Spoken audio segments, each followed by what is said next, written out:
Selon un récent rapport du think tank ISS Africa basé en Afrique du Sud, le Cameroun pourrait réduire sa dépendance aux importations des denrées alimentaires de 32% d'ici 2040. Dans cette vidéo, nous allons voir sur quelle base ce think tank s'est basé pour effectuer de telles conclusions.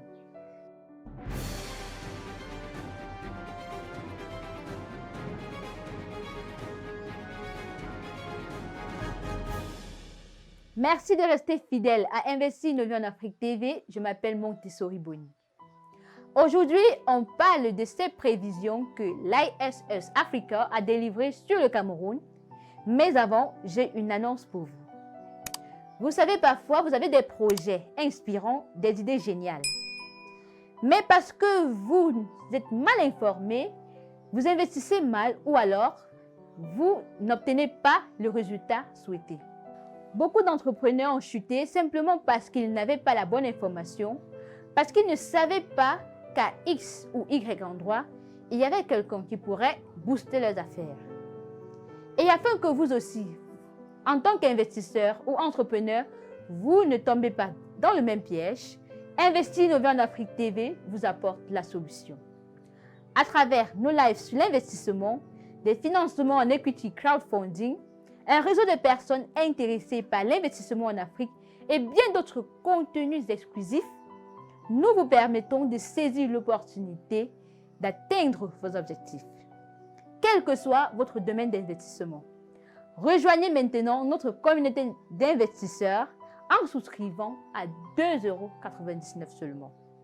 Cliquez sur le bouton « Rejoindre » au bas de l'écran, à côté du bouton d'abonnement. Maintenant, c'est quoi ISS Africa? ISS Africa est le sigle pour Institute for Security Studies. C'est un think tank. On parle de think tank lorsqu'un ensemble de chercheurs se mettent ensemble pour proposer des informations, des idées et des conseils sur des problèmes économiques ou politiques spécifiques. L'ISS Africa est donc un think tank à but non lucratif avec des bureaux en Afrique du Sud, au Kenya, en Éthiopie et au Sénégal. Dans son travail, il couvre la migration, le maintien de la paix, les crimes transnationaux, l'analyse des conflits et de la gouvernance, la sécurité maritime, le développement des pays, etc. Sa cible principale est composée des gouvernements et des acteurs de la société civile. Selon un récent rapport délivré par cet institut international, le Cameroun pourrait réduire de 32% environ ses importations aux denrées alimentaires de première nécessité. L'ISS Africa explique que la réduction de la dépendance à l'égard des importations sera le résultat du progrès réalisé dans le secteur agricole. Les importations nettes du pays représenteront 2,8% de la demande agricole d'ici 2043. Il s'agit d'un chiffre très inférieur par rapport à la demande moyenne agricole importée en Afrique, qui sera de 36% environ à la même période, selon les prévisions de cet institut. Selon le rapport de l'ISS aussi, cela démontre que le Cameroun dépassera les revenus du continent en termes d'adéquation alimentaire. Ce même rapport stipule que 11,2 millions de personnes, soit 24,1% de la population d'ici 2043, seront dans la pauvreté.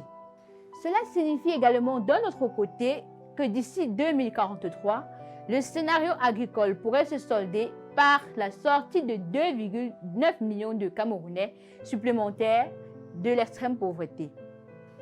Cela à cause du simple fait que la plupart des citoyens camerounais pauvres des zones rurales en particulier dépendent fortement de l'agriculture comme moyen de subsistance. Il ne sera donc pas surprenant que le développement de l'agriculture, ainsi annoncé, sortira bon nombre de ces citoyens de la pauvreté. Ce développement inclut forcément l'augmentation du rendement. Et à propos, l'ISS Africa indique dans son rapport que d'ici 2043, le scénario agricole se soldera par l'augmentation du rendement par hectare de 8,1 tonnes, soit 2,3 tonnes de plus que l'estimation de la trajectoire actuelle qui est de 5,8 tonnes par hectare. Ce rendement sera de 6,1 tonnes supérieur à la moyenne prévue pour les pays africains de revenus moyens intérieurs. Ces rendements agricoles permettront au Cameroun de réduire en effet l'importation des denrées alimentaires telles que le riz, le blé, le poisson, le maïs, le malt et le sucre de betterave.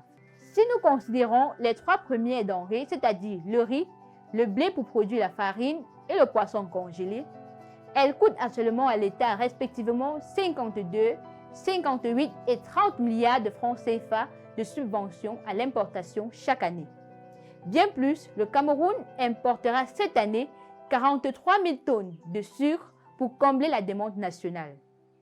Fort heureusement, dans ce sens, le gouvernement a pris des mesures qui encouragent la production locale. La plus récente à date est celle de la suppression des exonérations fiscales d'ici 2023 pour l'importation de toutes les denrées pouvant être produites sur le sol camerounais.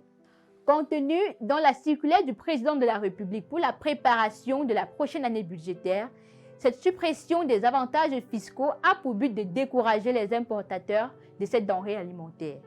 Personnellement, je trouve que ces progrès annoncés par l'ISS Africa sont largement faisables. Avec toutes les initiatives prises par les pouvoirs publics et par les particuliers, il sera fort probable que l'on atteigne ces résultats, à condition que les promesses de développement soient tenues, à condition que les immenses projets tels que celui de Viva Benoué soient une réussite. J'en ai parlé notamment dans l'une de mes précédentes vidéos d'ailleurs. Je vous invite à y jeter un coup d'œil. C'était tout pour aujourd'hui. Je vous remercie d'avoir regardé jusqu'à la fin, la famille. Likez, commentez, partagez et surtout, abonnez-vous à Investir Innover en Afrique TV. On se revoit dans une prochaine vidéo. Prenez soin de vous, la famille.